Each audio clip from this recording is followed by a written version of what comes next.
Hey, security peeps, we are live with another special edition of Breaking into Cybersecurity with the Federal Career Connection.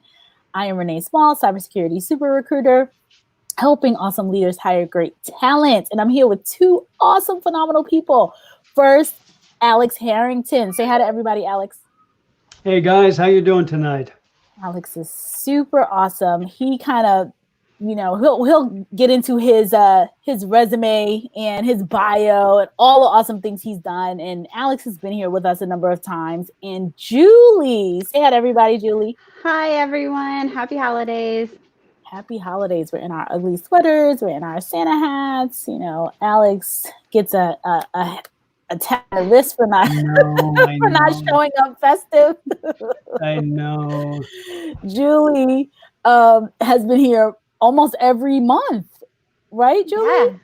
Yeah, it's been pretty regular. I'm so blessed. But to go back to Alex real quick, shout out to him. It is his birthday today, so to bless us with his presence on his birthday, we're very excited. So he gets a pass for today.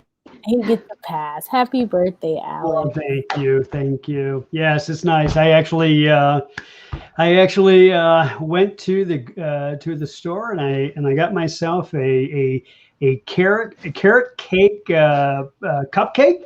Oh, it was really nice. So yeah, it was a nice day. Awesome. You're right around the time. My niece, she's right. Yesterday was her birthday, so all these holiday babies. Yeah. Which can be, I guess, it's a blessing and a curse, right? No, it's not. It's not a blessing at all. It's a curse. As a kid. Yeah. You get everything. You get a hat for your birthday and gloves for Christmas. But luckily now my wife, she's very accommodating. So she will, she'll make sure that my gifts are somewhat equitable with the birthday and Christmas. So I'm not shortchanged now. It's nice. Of course, I'm part of the one buying those gifts, but that's okay. It all comes out of the same pot. So Kelly says happy birthday. Some other folks chime in, happy birthday. I don't know who this is. I have to chime in. I have to jump on LinkedIn and see. Short change now. See who this is. So we are going to kick it off with first and foremost, Alex has pretty much kicked off the Federal Career Connection. Julie, like I said, has been here every month. So we are the third Wednesday of every single month, we'll be here talking about how we can hopefully have people break into federal opportunities.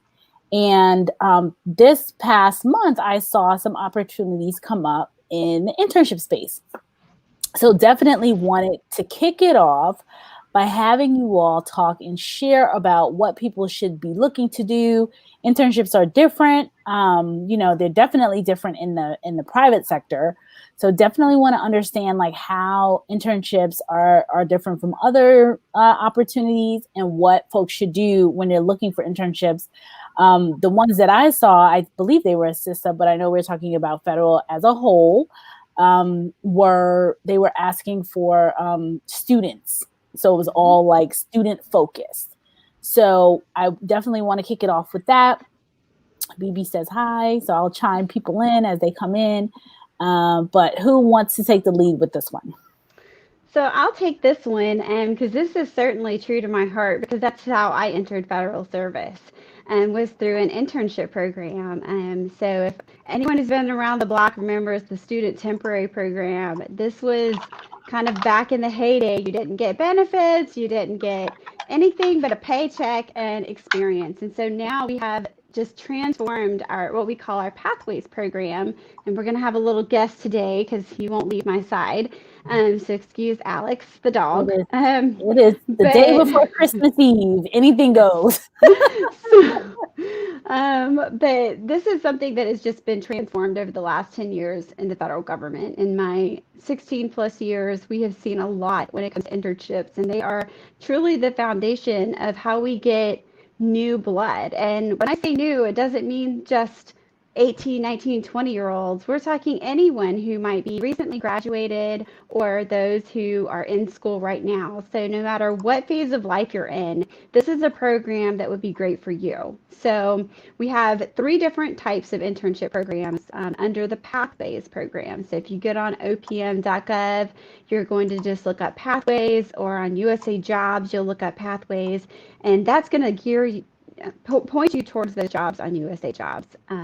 Even just Googling it on Google, you'll find lots of opportunities across the federal space. So to break that down a little bit though, Renee, there are 3 different types of positions under the Pathways program. You have what we call our interns, who are typically those who are in school. They're the ones who, when you read the job announcement, they're going to be required to provide that they are enrolled in an educational program. And then you have the recent graduates. They're the ones who, within 3 years, you've applied for a job and you can apply under the recent graduates program. So that's great. So if you just recently graduated and are looking for a job, or it's been a year or 2, or perhaps you've gone and gotten a higher education, this is another pathway for you to enter into federal service. And then the last of those, the triad of pathways, is the Presidential Management Fellows. And so that is its own program that I won't begin to describe, but it is yet another pathway to get into service. And last month, I believe it was last month, it feels like years ago now, but we had Laura Allen on, and that is the way that she entered into federal service. So if you haven't watched that episode, I would recommend checking that out and learning more about her experience with the Presidential Management Fellows program. And she was she provided such a unique opportunity and experience from her perspective on what people could do to get into the federal space. So there were so many different aspects that she brought to the table. So that's exciting. It's interesting to see that you started there. She started as an intern. That it seems as though many people start getting into the federal opportunities through these internship programs. It's quite broad spread, and we are really doing a lot of work to recruit on campuses, even in this virtual environment. You can go to your career advisor and ask about federal employment, and they'll put you to the resources to help you get a federal job. So if you're currently enrolled in school, or you can touch back to your counselor that you worked with or advisor at your previous institution, they can help funnel you to specific positions in the federal government that align to the degree program that you just completed. So definitely, if you're in school or just getting out, network with people on your campus to learn more about these opportunities and how you can apply for them now. And the great thing about where we've come from when I started and where we are now is the benefits package. I mean, you are coming on just like a federal employee, and you're coming on board with all of the benefits of life insurance and health insurance. You're coming on board automatically contributing to retirement if your appointment is longer than a year. And so you're getting all of these great things so that if you do convert to a permanent appointment, or that position allows for conversion to a permanent appointment, you're already 1, 2, 3 years into your federal career, which is just such an amazing opportunity for anyone who's trying to get their feet wet. And if you don't, and you decide you don't want to stick in federal service and want to go into the private sector, you'll just stay 3 years and get your career status so that you can come back as a reinstatement eligible later on. Awesome, Julie. I am going to share a couple comments that came through. First, I'll do Kelly, who's coming in at the bottom. Are these cybersecurity internships and/or positions? Sure. So it really spans all career fields across the federal space. So there is not an agency out there that doesn't do summer hires, internships, and then the overall basic recent graduates hire. So when you're looking on USA Jobs, or if you're looking in the intelligence community, make sure that you're looking for anything that's called a Pathways program. They may also call it internships, but there's multiple languages that they may use. So the 3 top terms would be Pathways, internships, and recent graduates. That's what I would be looking for when I'm doing my searches for federal positions that are under that and Kelly, educational opportunity. I'm going to share, Alex has been posting some links up here, and I'm going to start sharing those in a second. And the one that came across my space, the one that I saw was actually definitely a cybersecurity internship, and it was through CISA. However, here we're talking about all federal internships just as a whole, and none specific. But Kelly, if you want to connect with me afterwards, I can share with you the one that came across my space, and that one was specifically for cybersecurity. So, Danielle, hey Danielle, she wants to know, do you have to move around? So when you're an intern, do you need to move around? Do you have to move around? So that depends on the agency. There are certainly some internship positions in the Department of Defense that do require you to move, and it gives you that rotational experience in different levels of the organization, different parts of, let's say, your career field, and honestly, just networking across that organization or agency in itself. So it really depends upon the agency and the type of program that you're in. For myself, I did not have to move. It was a choice. So it really depends on what position you apply for. Make sure you're reading that announcement really well to understand what the opportunities are going to be. But no matter what, all students are going to sign an agreement when they come on board, because typically we have tuition reimbursement opportunities, whether you're a recent grad and they're offering tuition, what am I trying to say, to get your student loans paid for, or if you're in school and it's right now and they will help pay for that school while you're going to it. I know the intelligence community is hot right now, trying to get the latest and greatest within schools and who are recently graduated. And so these incentives are flying off the shelves. So make sure that you ask for things like tuition reimbursement, your student loan repayment program, and things like that. And we're going to have a handout for your audience tonight, Renee, and it's going to detail out another aspect of the Pathways program that I think is really great, and that's what we call superior academic achievement. So some of your audience members have come on and they're like, well, we don't have experience yet.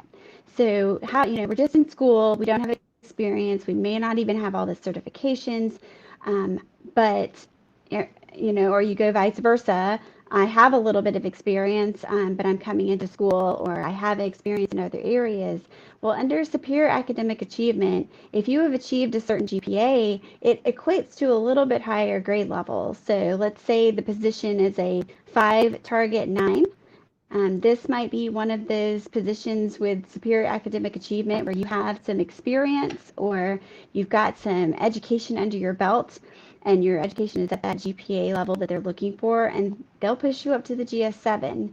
So make sure to get educated and read the handout that we're going to send out from Renee, and look up that on OPM and really get educated on what your flexibilities are when you're applying for these jobs. Thank you so much for that, Julie. I've been showing what Alex has been sharing with us, all these different links to CISA, to DHS, CIO.gov, so many of them in regards to these opportunities. Dr. Dana Marie Thomas wants to know, realistically, can someone 50 and over in a master's cybersecurity program be considered?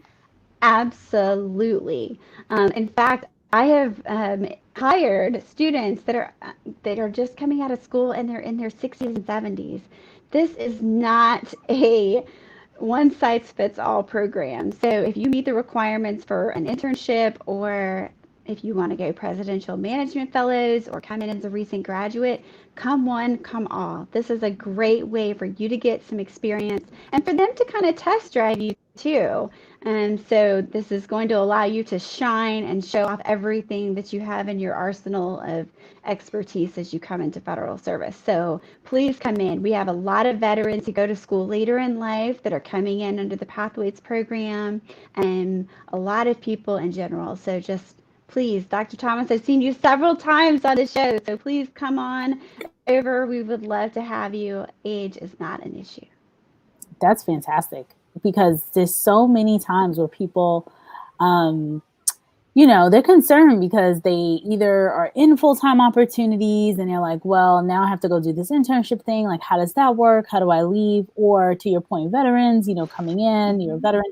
So it's good to know that as long as you're a student, that's the criteria. And from there, it's awesome to hear you hiring Julie, 16 and 7-year-olds. I love it. I told my mom the other day. It's amazing. I was like, go back to school. So I do like to, if you guys don't mind, I'll get piggyback on what Julie said when it comes to age. So it is my birthday, which is awesome. I'm 54. So I love saying that I'm more than a half century old. And so I know, based off my age, based off my own career navigation, sometimes even I think about the age issue. So for those who are transitioning from one career to another career in their later life, in their mid-career, or as even an encore career, I mean, I get the age question all the time. So here's some, I would say my advice would be, when it comes to that age, number one, is the best way to tell your story when it comes to putting the age in the background, to de-emphasize it, is that you're showcasing your perpetual ongoing learning. You're constantly learning new skills, especially within cybersecurity and what's going on with today's when it comes to the recent, what happened in the news when it comes to Russia, and just what's going on with just IT and the vulnerabilities and the constant change in technology. If you're keeping abreast of the skill sets, or the critical skill sets that you need, and you're able to showcase that you, on an annual basis, you're doing something to gain new knowledge or new experience or new skill sets within your given career, the age is not going to be much of an issue. And I'll just use an analogy here when it comes to technology, when it comes to basic office organic software. In today's age, 2021 almost, if somebody says, I know how to use PowerPoint on their resume, I will tell them, well, you might as well actually say you know how to use a number 2 pencil as well, because it's no big deal any longer. Microsoft has been around for more than 25 years. And so showcasing that you know how to use PowerPoint is telling somebody you know how to use a pencil. After all these years, we're expected to use the basic organic business software that's available off the shelf. There's nothing special about that.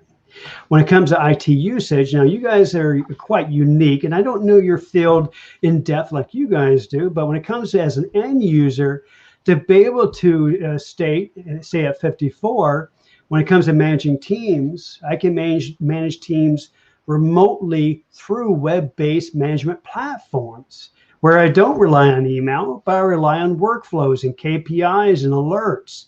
So if you're able to showcase that you're learning constantly, you're going to de-emphasize that age as well. Also, keep in mind, I know you earned those degrees. I mean, you might have earned some hard-earned degrees years ago, and it's something that no one can take away.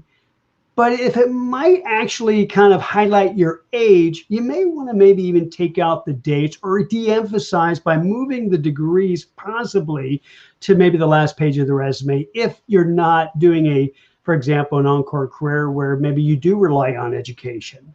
So there are certain ways to de-emphasize the age. 1, constant learning. 2, maybe kind of different placements of your education that's tied to your age. And 3, and here's the last thing I would like to add, is that you are, one way to de-emphasize the age as well is that you're able to, I would say, navigate just the different generations within the work environment. You're not holding true to your generation work style, such as when it comes to baby boomers, they're very loyal to the organization. Well, Gen Xers or even Gen Ys, they have different principles. So be able to actually adapt to the different diverse generations within a current workforce, it's also going to go play well for you. So again, number 1, always learn. We're never too old to learn. never too old to learn. Okay. And number two, you might have to actually de-emphasize your marketability when it comes to age-related degrees or certifications or work experiences. And number three, to be able to actually just work with all generations within the current workforce and showcase that somehow. Those are three examples how to de-emphasize that age, especially to the question to the doctor. Alex, I think that's so relevant. And Dr. Dana says, I appreciate your input. Kelly says here, well said, Alex. And BB, who is now working with you guys, says, great advice, Alex. Yes. And and Dr. Dana said earlier, I'm extremely serious about this. So she definitely is interested. And I appreciate you talking about, the different ways to de-emphasize the age factor, specifically regarding, taking the date off of the degree, potentially moving it down if you have other experience, degree, putting it at the second page or at the bottom, just saying, you have the BS, you have the MS, whatever. They don't need to know that it was in 1980 something, 1990 or whatever. And so that just definitely helps and to show, so you don't get the immediate, sometimes, and I say this in the private sector, it happens a lot, immediately a manager or a recruiter will look and it's a split second kind of thing. And you say, oh, wow, this person's 70, graduated in 1983, probably not going to be the right fit for this team, whatever, immediate. So definitely taking that off so people don't even go back. And I don't know how this, I know for federal, it's different, but in the corporate sector, I tell people anything that's past 15 years experience is probably irrelevant, other than like management skills, specifically in the technology and security space. So, I recommend in my, the folks that I talk to is say, you don't want to be deceptive, but you can list like, prior experiences included and just a list of like opportunities, list of places that you used to work, so that it doesn't look like, oh, wow, this person was here when computers first showed up at the office. You know what I mean? No, I think you're reading my mind, Renee. And I think that's, Alex and I can piggyback together on this one, it's when we're kind of talking about two different topics and we swum into the, non-internship lane. So if you are going into an internship, it's very important to remember you do have to meet the student requirements of that job. So having that on your resume is very important. But you're either going to be a current student or you're going to be recently graduated within the last 3 years. To Alex's point of if you're kind of outside of that and you're just looking for federal jobs in general, remember, we're just looking for 1 year of specialized experience. Wherever that falls within, I would agree, the last 10 years is the most relevant. It's a free for all. If you only want to put your last 5 years, if you only want to put your current job and you've been there 2 years and you've been moving mountains, it's all about the star stories and how you approach your resume, how you're attacking the specialized experience requirements that are listed in the job announcement, and going through that questionnaire that you'll do like a checklist. Do you show in your resume what they're asking for? If you can do that within a year or two of your top experience, that's all you need to provide. You're just trying to meet and show off to get through HR with that 1 year specialized experience and any other conditional requirements that are listed in the job announcement. And then you're trying to attract that hiring manager to you to get to that interview and then knock their socks off. So I'm going to pitch it to Alex now to talk a little bit more about the resume. And then if there's any questions on what should go in a resume, I can take it back over from there. Cool. And keep in mind, everybody, so when it comes to Julie and I, you're really looking at an HR expert and a hiring manager, respectively. And so you're literally getting two sides of the fence, so to speak, when it comes to the federal hiring process. One, you have to meet the really that basic minimal qualifications through HR.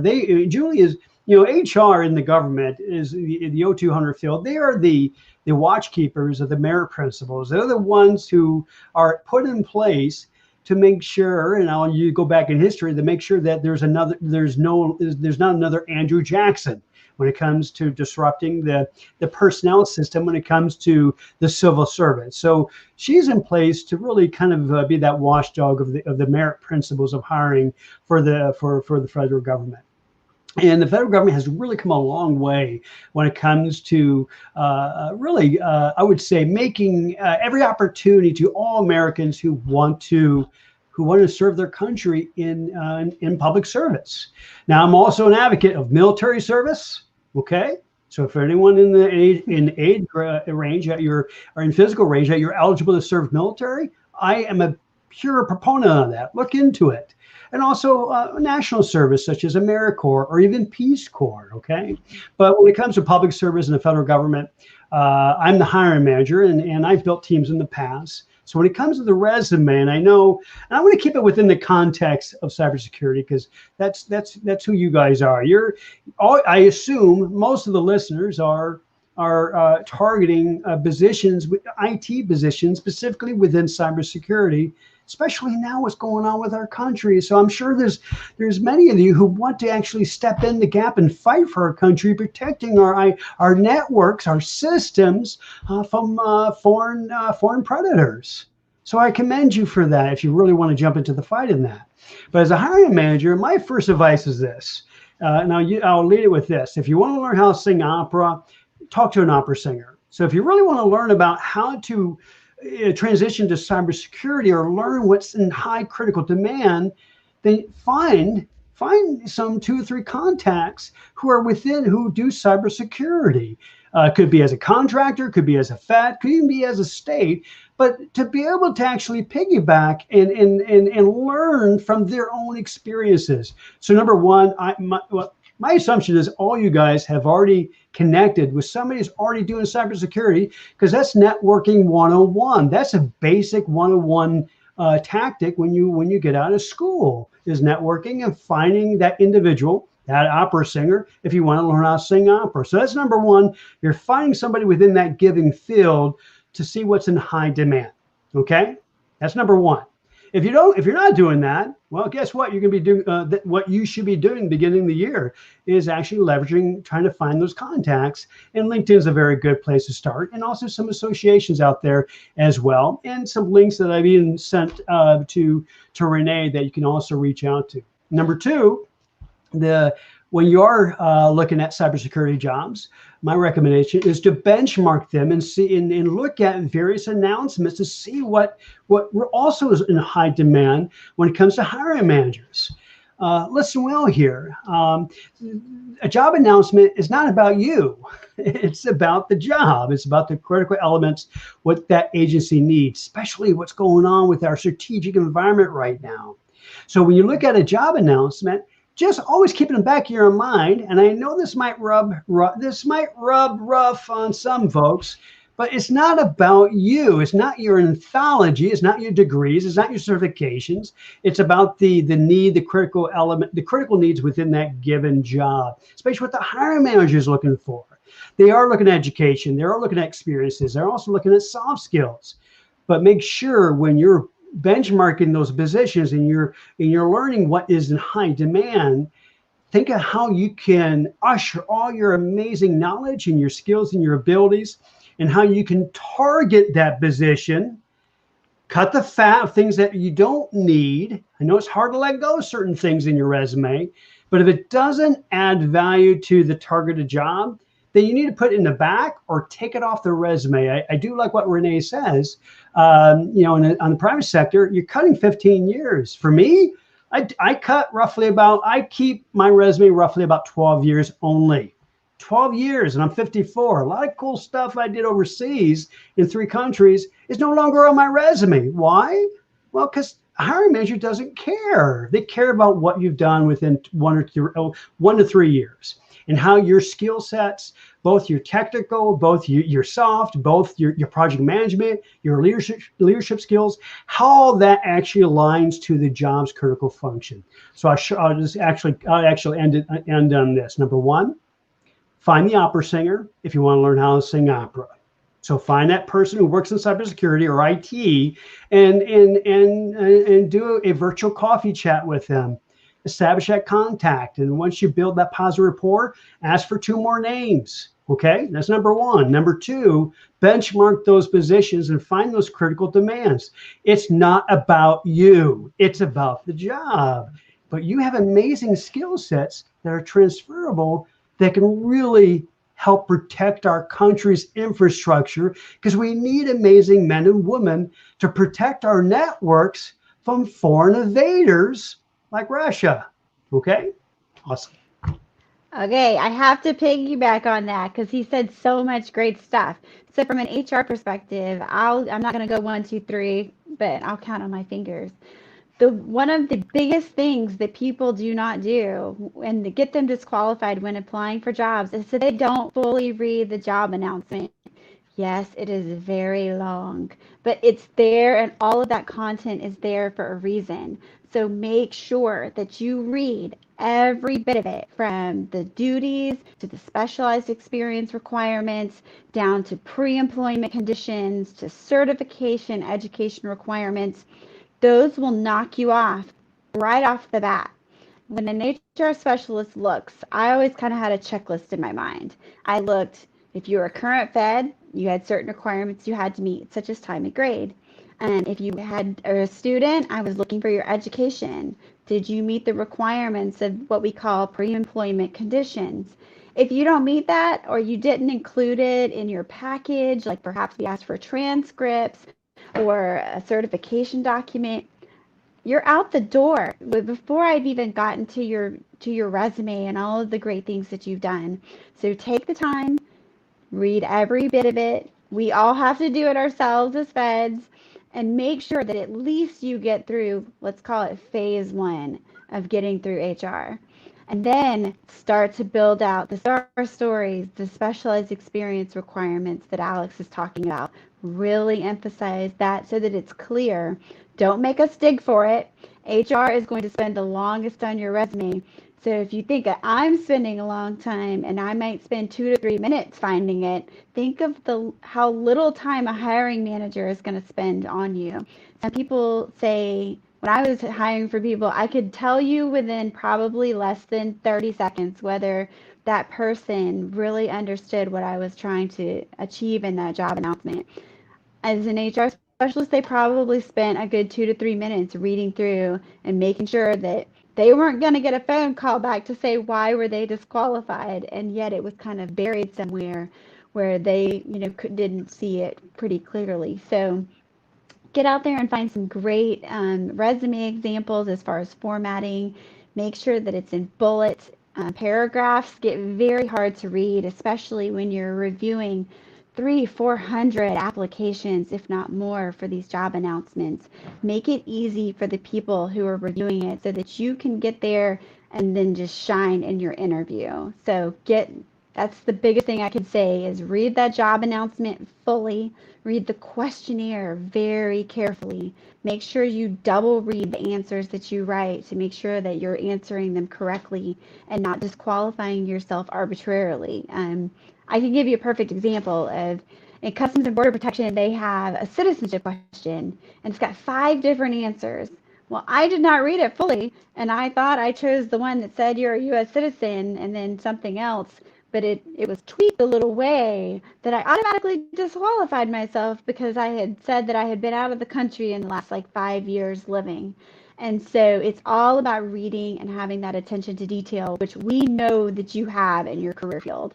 So those would be my top 2 things from an HR specialist perspective of how you could quickly rule yourself out for consideration and not ever make it to a hiring manager.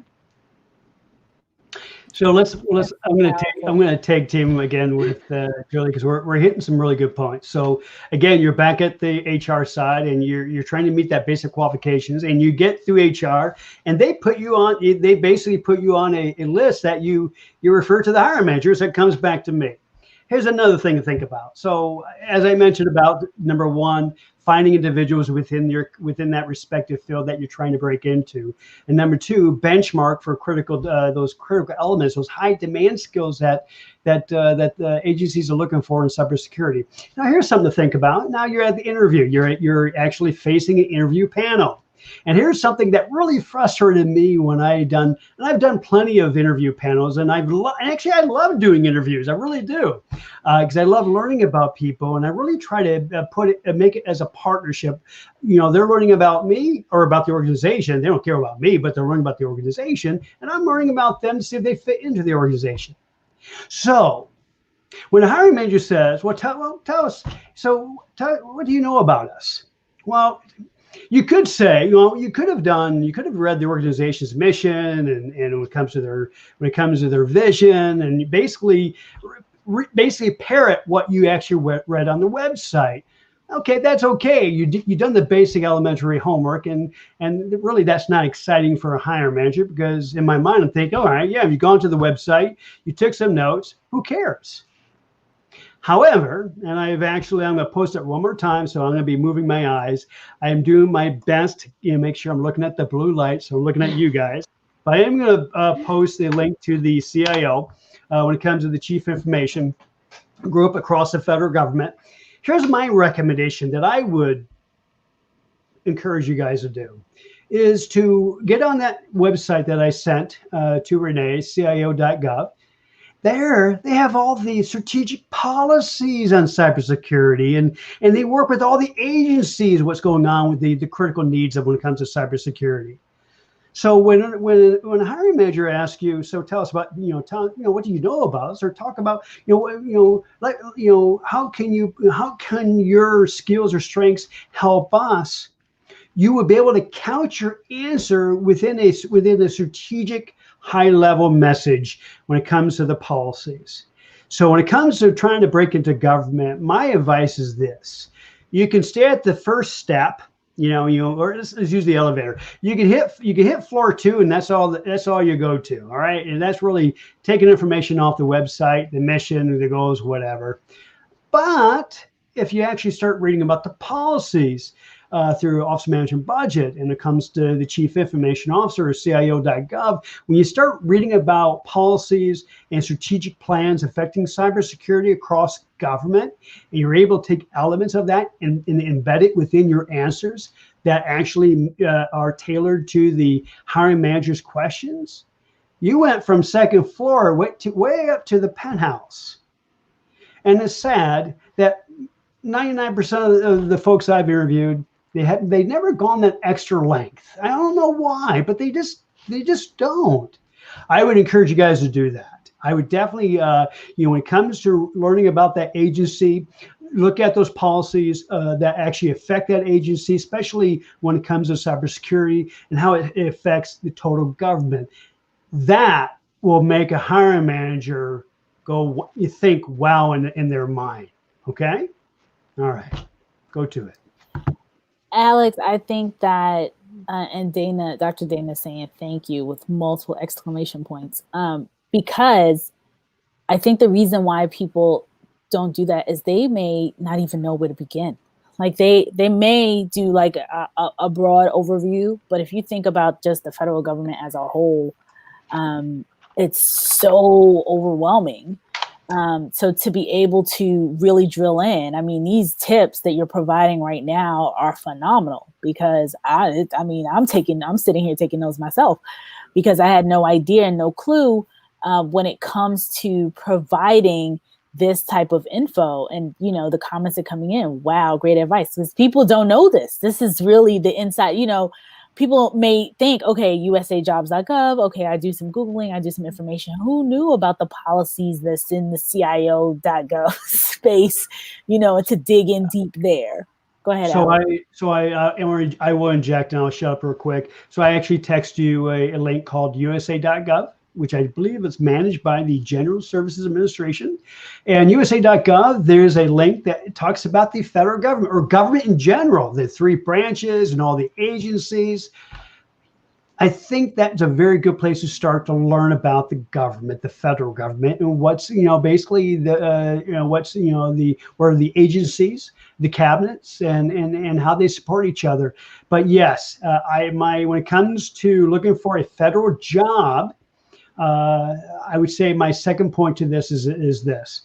I would say beef up your basically your U.S. civics, and understand the basics of the U.S. government when it comes to the three branches and how you fit in when it comes to federal service. For me, a long time ago, I read, and it's been a long time since I read the Constitution, but it's kind of cool that there's a section in the Constitution that touches civil service, like Julie and I, and that's Article 2, Section 2, Paragraph 2, and they refer to us as inferior officers. It's not a bad way, but we're the ones who get the job done. We're the ones who implement policies. And it's really kind of cool. It really is.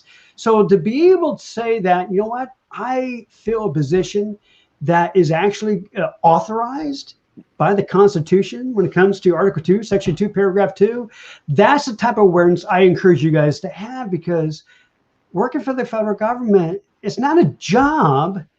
It is a calling, and it's a difficult calling, especially nowadays. Okay? Oh, I'm just going to keep piggybacking on Alex. I'm sorry, but this is getting me on fire. And I'm going to have to shut my camera off because, of course, my phone's running out of juice. But the big thing I would say, if you want to know, CIO is amazing. It's one of those resources that I use all the time just to kind of keep my pulse on things. But the other, honestly, C-SPAN. I mean, look at what Congress is asking for briefings on. Look at what's coming out in current legislation. Look at what we're talking about in the news and start to build out what they're asking questions for. Not only are you going to see the programs that are coming about and the things that we're having to answer for, but we get taskers out of those briefings, and you can kind of see the drive of how we're going when it comes to not only the health of the organization, but legislation and policies that are ongoing. So find the ones that's quick to go through their particular lineup for the day and see which ones you might want to get the transcripts for, to kind of pull from what they're asking for and how you can incorporate that. Look at studies like RAND, the RAND organization. Deloitte does a lot of federal studies. See what kind of data that they're pulling up that you can incorporate into your conversation and interview, and things that you can, highlight and pull and kind of drive into your resume. All of these organizations are definitely helping us build out the future of the federal service and our policies and procedures. And so it's really good to stay on top of what's going on, especially like Alex said, in your own career field. So I'll be right back.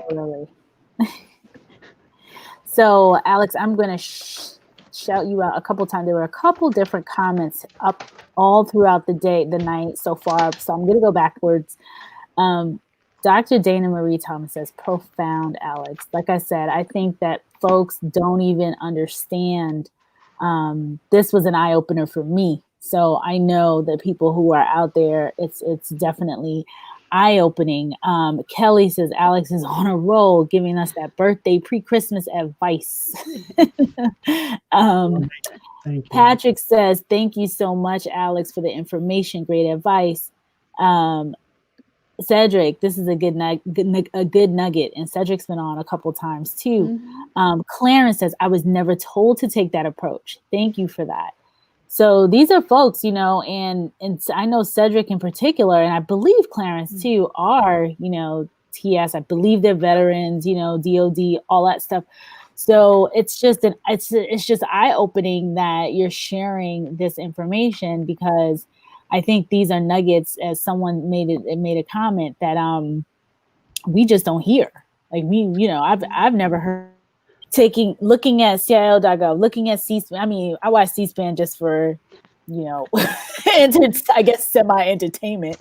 But really looking at it in terms of, okay, from a hiring perspective, from a policy perspective, like what's coming next, what should I be prepared for, those types of things. If I was looking to break into the federal government, it's just a different angle to take a look at it, right? Not just to see like what drama's going on today, but it's, just like totally looking at, Yes. hey, what's upcoming. There were a couple questions over here too. Danielle had said thank you. Kelly earlier said great advice, tons of great advice coming on here. And Alex, I'm going to post up these comments to these links that you've been giving. Yeah, and by the way, I sent actually a couple links from our blog site. Actually, I pulled from, and I'm sorry for the distraction. I'm kind of no worries. But I did post a blog on basically how to stay marketable after your 40s. Okay. Mm-hmm. Oh, that's a great one. Because we're Federal Career Connection is about providing information, providing just touch points to help individuals raise their marketability when it comes to the job search. Also provided a blog on basically job seeking resources. And I'll try to actually, after this, I did a blog that listed all the recommended, I would say, publications, the media publications that folks should probably have, on their favorites, such as Federal Times or government or government executive, things like that, because they also do a great job of keeping, a pulse on the government workforce. So it really is about giving information. I know for me, I've been very fortunate in my government career. I'm in my 6th department. I started overseas, and my first 5 years in government was in 3 countries. So for me, it's been a good experience. I'm very grateful of where I'm at. I consider myself kind of a professional misfit, if you will, because I was kicked out my senior year in high school from fighting every Tom, Dick, and Harry, which made me a good Marine, actually. But for me, government service, it really allowed me to channel my calling of helping others. And I think what the government is looking for. We're looking for people who want to help our country, who want to help other Americans through whatever capacity that they perform in the government. And I think we definitely need it more than ever. We need people who are civic minded, has a steward mindset, who wants to really change things for the better, because our country definitely needs it. It really does. Right. So Tondi wants to know, how is consulting work weighted as experience? I'll throw that back to Julie, because that's a good question. Yeah, it is a great question. So, Tondi, all experience is experience. We accept volunteer experience, non-paid consulting experience, paid consultant experience, military experience, whatever you name it. If you have a skill set and you have done work, it should be on your resume. So do not discount what I know is a hard job as a consultant. I don't personally put weight in the amount of money that someone makes. It's the quality of your experience.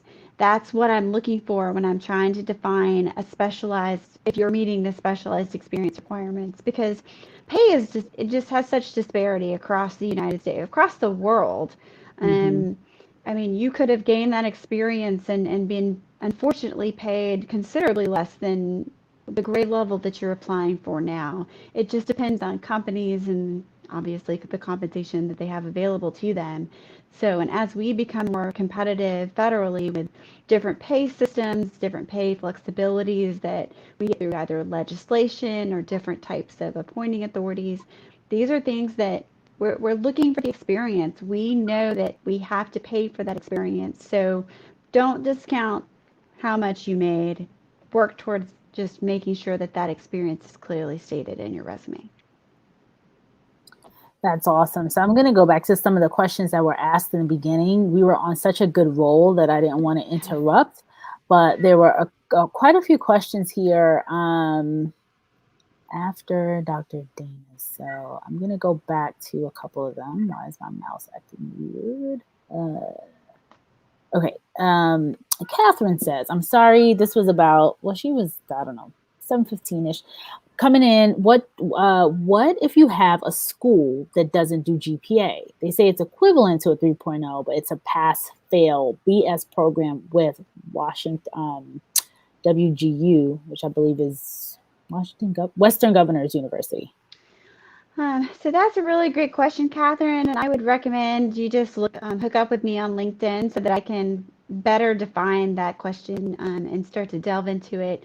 The big thing about education programs is to make sure that you're going to an accredited institution. If you have a foreign degree, you can always go through the Department of Education to get it, let's just say accredited by their specialists. But I'm not familiar with that particular school or a program that is pass-fail. So let me do some research. It's very popular in the cybersecurity space, and I believe a lot of veterans are going there now. Gotcha. Well, let me do some research on that, and definitely shoot me a LinkedIn message, Catherine, and just remind me that we met on this particular podcast, and I will clue in on some of my experts across the federal space and get you some more information. Yeah. And keep in mind also, and I know when it comes to doing additional training, going to school, make sure you do your research on that respective institution. You can go I know the Department of Education has like a certification list. You can see if they're actually certified.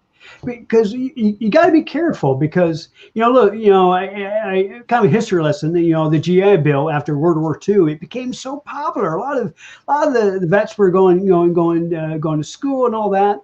One of the reasons why Congress closed it down those years ago was because a lot of uncredited institutions were kind of propping up and grabbing the money. So they actually end up closing it down those years ago. So just be careful, whatever training, whatever institution you go to, make sure they're accredited to either a state government institution. Make sure you do that background because I definitely don't want anyone being taken advantage of institutions that are kind of rogue and taking people's money when it comes to today's times. And I think that's such great advice, Alex. And we hear it all the time. Institutions that are, may be accredited or that their degree program isn't really up to snuff. So when they get through the process, then it's very difficult for them to get job opportunities, things like that. So I second what you said, and I have a whole, I think I'm going to do a whole program specifically around education and what to look for and how to really do due diligence around a lot of these around a lot of education boot camp certifications, because I see them posted on LinkedIn almost every day around people either with complaints or struggles, or they spend so much money and then they can't get the return, they can't get a job when they're done, and it's so unfortunate. And to Alex's point, being taken advantage of that's like, you want to get me going, you want to get me on a soapbox. That's where it is. Yeah. Okay, so question: can I do a student internship if I'm only a part-time student? So actually you can. So definitely talk to the HR specialist when you're coming on board, but a lot of programs, especially as an intern, you only have to meet a certain amount of credit hours. So defining part-time is definitely kind of a broad range of credit hours. So just talk to the program manager, give the agency a call. At the bottom of every job announcement, there's an HR contact, and ask them questions about perhaps what their minimum requirement is. I want to say that it's a minimum of 24 hours to be part-time as far as being in an internship program, but it could depend upon, especially in the intelligence community where it's free for all based on their own internal policies. You're definitely going to want to confirm that information. Right. Excellent. And then I just want to, while we're here, I'm going to put up some of the links that Alex has shared. They're on YouTube, but we'll post them up afterwards too. There was the Cyber and IT interns at CISA.gov. So those were the internships that I saw. Alex also shared with us the DHS Homeland Security careers space. So in cybersecurity, since we know this is where all of our folks are, Again, the CIO.gov. So when you want to do your research, and I'm just going to continue to go through these points. A lot of happy birthdays to you, Alex. I don't feel 54. I have to admit, my wife's like, you still have a mind of an 18-year-old kid. So it is kind of, but by the way, when it comes to this information, these links, what I'm going to do, and I haven't done one for a couple of weeks. You know what? Because what's going on in the current news space, and when it comes to our country, and I'm going to do a blog for our blog site on specifically on cybersecurity, and I'll do my research. I may not be able to talk to that opera singer, but I'll at least pull together the information since I know where to go to for your group. So actually, I'm going to do that because I think it's actually, and I'm going to do it actually next week. Because I think the links and the information will be very useful because there's a lot of information out there for cybersecurity because it is a high demand career field, a growing career field that people want to get into it and they're very good at it. I'm going to definitely provide information. So I'm going to do another piece. That would be fantastic because, like I said, and the reason why we started this is because you guys are the gurus when it comes to the federal space, walking people through, sharing information like this that I literally am taking notes on my own.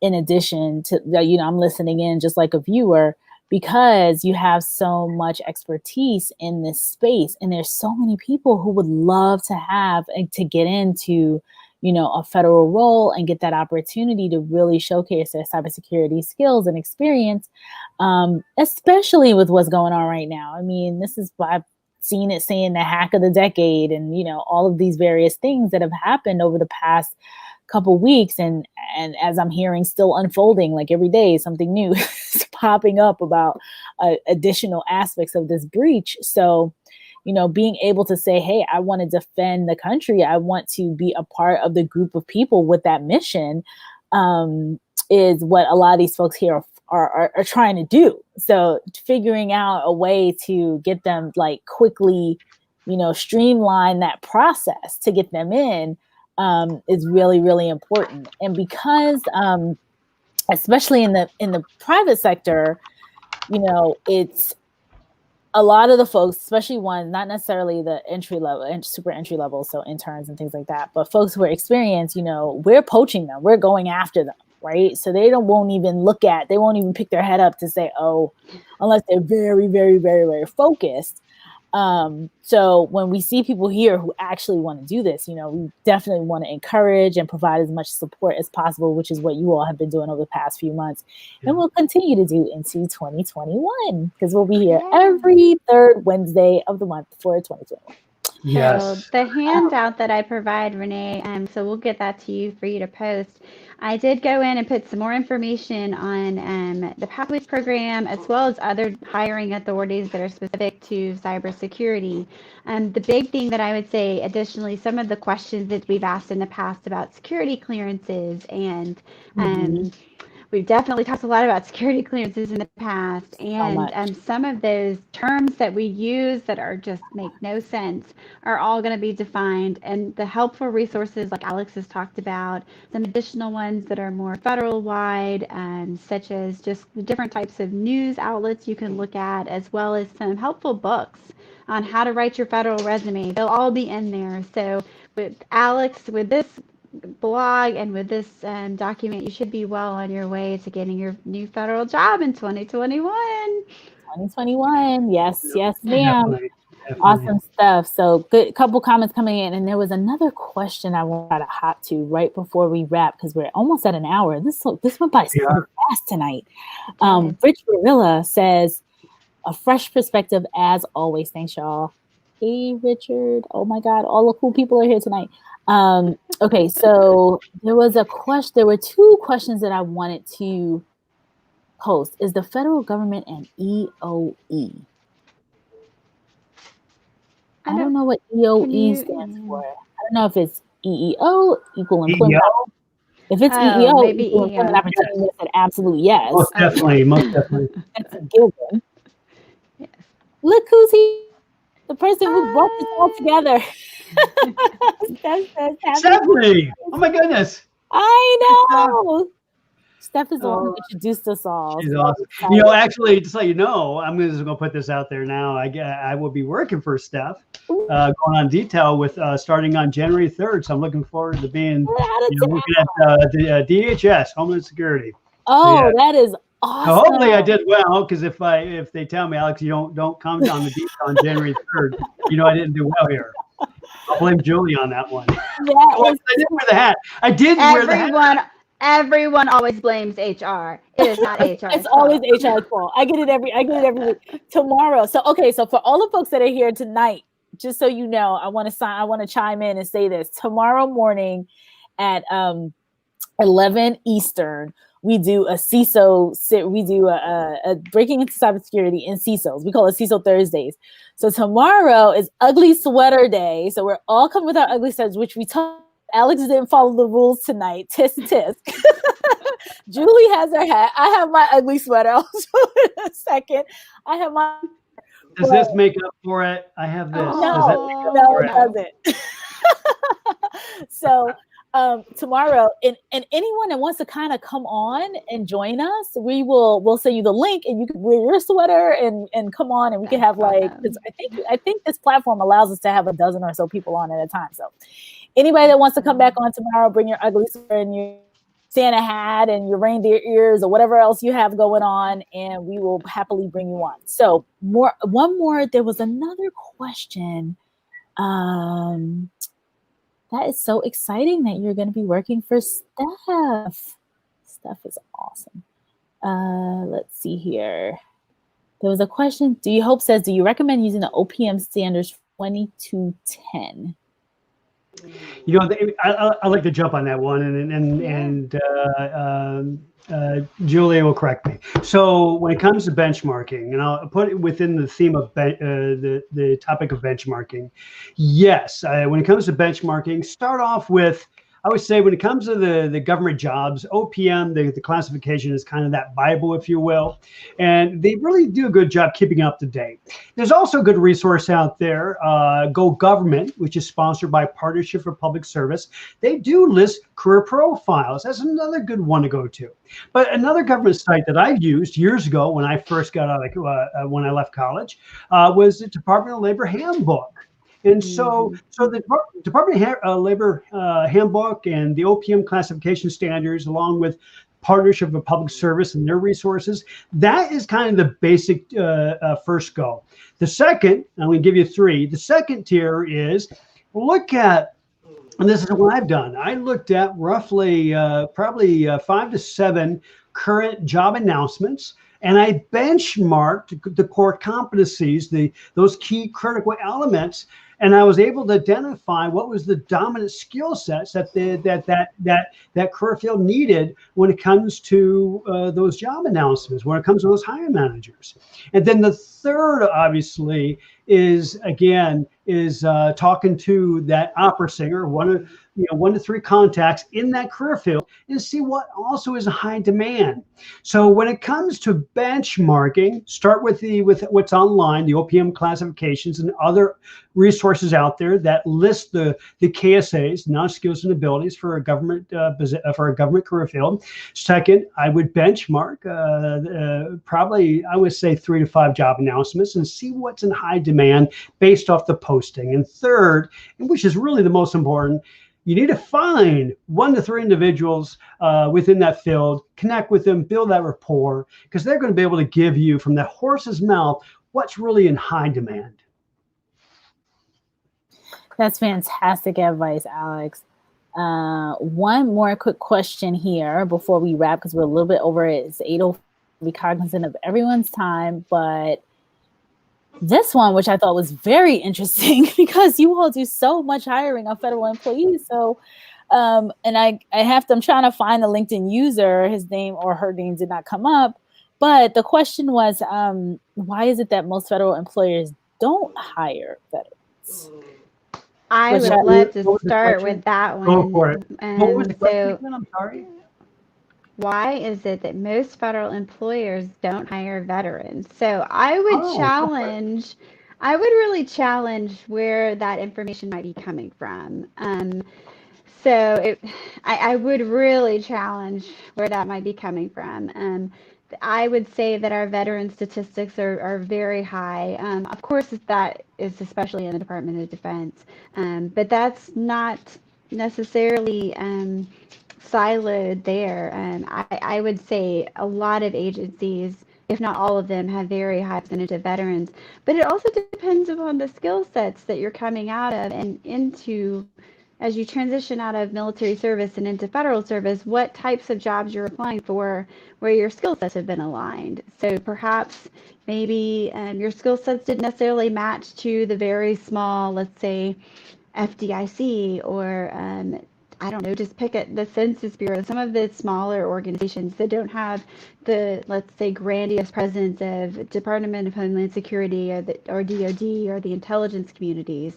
So just make sure you're targeting your jobs. I would say that that's probably, I can't, I'm not going to say that's an absolute true statement, but I would find that very hard to believe given the efforts that we have going on. To hire veterans, there are veteran-specific career fairs all the time. And of course, we have requirements for that, just like we have for diversity and inclusion requirements. Individuals with disabilities is another targeted population. Military spouses is one of the hot populations we're looking at right now. So it's really all about who the best fit is for the position, though. So as Alex mentioned above, we are the upholders in HR of the merit systems principles, and that is to give equal opportunity to applicants, regardless of background. It's all about your specialized experience. So perhaps as they were going through an interview, there was a better candidate or a more highly skilled candidate that they hired. So while veterans do get a lot of different preferences when it comes to direct hire opportunities, that does not necessarily guarantee a job. So make sure your resume accurately reflects the specialized experience that you do have in order to make sure that you're tackling those. And do what Alex says, network. Build your network out so that you can use those veterans hiring authorities. And there are quite a few that will swing you into federal service without competition, such as the Disabled Veterans Hiring Authority, which is for 30% or more. That's one that is a non-competitive authority that you can hand your resume at a job fair and they can offer you a job on the spot. And there is another one as well. So make sure you're educated on your veterans authorities, that your resume reflects that experience and highlights your star stories, and that you're targeting agencies where your background is going to be appreciated and highly sought after. Let me piggyback on this. And this one I actually definitely will embrace. I'll make it quick here, Renee. I know we're burning extra time. As a Marine vet, I broke into the government under the Veterans Readjustment Appointment. I left after a year, went back into the government. And so as a veteran, as a Marine vet, the one thing I've learned through 6 agencies, the federal government does a great job hiring veterans. Compared to the current population, roughly 10.1 million, give or take, excluding postal, excluding military, there's roughly, I want to say 28%. More than 28% of that population is actually veterans, which is quite a high ratio compared to private when it comes to the private sector. Also, keep in mind that most of the veterans, and I have to admit, I'm one of them, we tend to gravitate towards our own, so to speak. So the highest populations, such as DoD, roughly more than 90% of the veteran populations in DoD, the VA, DHS. So the government does a great job, and as Julie said, they do a great job hiring. Here's what a veteran does, they don't do well, and only I can say this as a Marine vet and a Persian Gulf vet, is that when you are translating your amazing skill sets and your experiences, you have to translate them to the civilian language within the context of the targeted job that you're gunning for, so to speak. Okay, so that Superman cape that you had when you're in the military, you got to take it off. You can put that cape on at the VF. I'm a member with the VFW, Veterans of Foreign Wars. You can put that cape on when you talk with other vets at the VFW, at the American Legion, whatever. But when you're targeting a federal job, and only I can probably say this right now, you got to take off that uniform. You got to take off that amazing cape that you wore for many years. And you're going to have to adapt back to the civilian side and translate your skill sets and those experiences into the civilian lingo. How? And I'll end it with this. Go to, and I'm going to post it. I'll actually grab it for you guys and post it. Is Occupational Net Online, ONET Online. There is actually a tool to put in your MOS, a military occupational specialty, and they will come up with civilian terms. A great resource. And that's all I have to say because I know we're burning time. It is an awesome resource, and I have used it not for veterans, as a whole. I have been paying attention to it a lot recently, and it's an amazing resource, another amazing resource. And the questions are still coming in, but I'm gonna. And I say, by the way, I say that with love to that fellow veteran. I'm a vet. I totally say it. But the biggest challenge for veterans is taking off that cape, and I was one of them. Just let you know. Yeah. Yeah. So, and as I can imagine. Come on over to see us. I mean, we're going to kick off in January, and we have a lot of veterans that you can network with just among our program managers at FCC. And we have lots of veterans who come in and ask similar questions. So you can always reach out to us on LinkedIn and come to our workshops starting in 2021, and we will definitely help you to increase your marketability and tackle your hiring authorities to make sure that you're optimizing your job search to its fullest. So I trained Alex well. Good job, Alex. I have to say this. First and foremost, you guys are phenomenal. I mean, I am just overjoyed that we were able to put this all together and be able to reach out to folks every month to share this info. It's insightful for me. I'm learning something new every time. The questions are still coming an hour and 10 minutes in. So clearly this group is engaged and want to learn more. I want to share with everyone, I tagged Federal Career Connection in LinkedIn.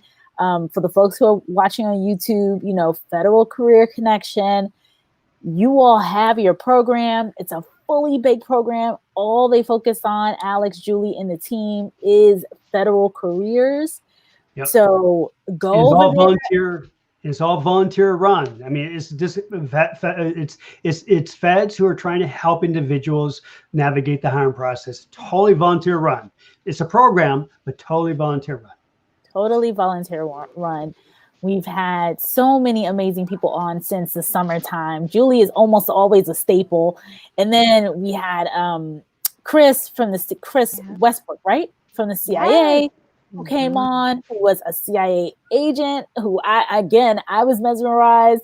Her mom was a CIA agent. I mean, I was just like, your mom was a CIA agent? What? So she talks about, and a hiring manager and all these things. So she talks about that. Last month, I believe it was Laura Allen who came in. She talks about her experience.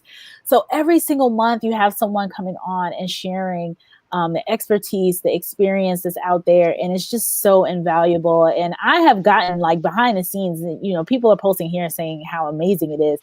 But I've gotten people saying to me, they seem so genuine. I really want to reach out. And I shared, everyone just says how nice you are and how genuine this group is, I guess, outside of us other, business sharks or whatever. The other people that come on. Yes. You all are just so genuine and are providing such an awesome service. And so I want to make sure that everyone knows to go and follow FCC, connect with Julie, connect with Alex, connect with anyone, but just make sure you let them know how you found them. Because, for example, Chris, she's from the CIA. She's not accepting anybody on her LinkedIn page.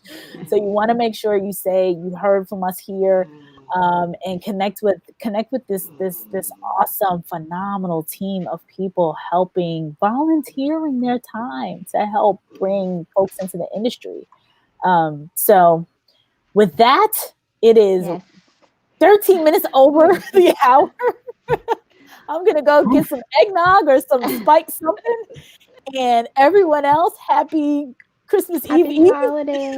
Yes, Yes. yes. Holidays, everyone. Thank Thank you you. so much. Thank you so much, Alex. And like I said before, I'm gonna get myself into the big screen. This is my ugly sweater for today. Yes. Nice and ugly. I was looking for some lights and some bells and some stuff. Tomorrow morning, 11 a.m. Eastern, I got an even uglier one. It's awesome. So you have to, I'm not going to tell you what it looks like, but it is as ugly as it's going to get. Please, please, please come join us. Bring your ugly sweaters. Bring your hat like Julie. Don't show up like Alex. I'm going to pick out Alex. Bring your stuff, and we will send you the link so that you can come on too and show your ugly sweaters tomorrow, Christmas Eve. We are going to. I'm the Scrooge on the show tonight. I am the Scrooge. That's okay. We're picking on you, but we love you. Today's your birthday, so we're gonna pick and poke. Well, you know we love you. Yes, and I hate to plug us again, but come check us out. I'm kicking us off on January the 5th, a Tuesday. I believe we're at 6 o'clock, Alex Eastern. Correct me if I'm wrong, but we have our schedule on the website. I'm going to kick us off and get us empowered for the next year, and just talk a little bit more about what we talk about is our motto is becoming your own CEO. So calling, empowerment and ownership. So come join us, get kicked off. We've got an amazing lineup of speakers this year and topics just based on all of the feedback that we've received over this last year and the great lessons that we've learned just on being on this podcast. So, and this is the feel you're going to get when you come and see us. It's this warm fuzziness that Renee gives us every time that we come in. That is the highest compliment that we can pay to Renee, is that we're doing something just a little bit different, and we are here to help. We're here to demystify this crazy process that we have, and make sure that you're successful in what you're doing. And Alex provides a great platform for us to do that, and we're so grateful to be able to share this knowledge. So thank you so much for having us, and we can't wait to see what 2021 is going to bring. All right. You guys be safe, guys. Thank you. Happy holidays. Bye, everybody. Happy birthday. Happy Bye. birthday. Bye.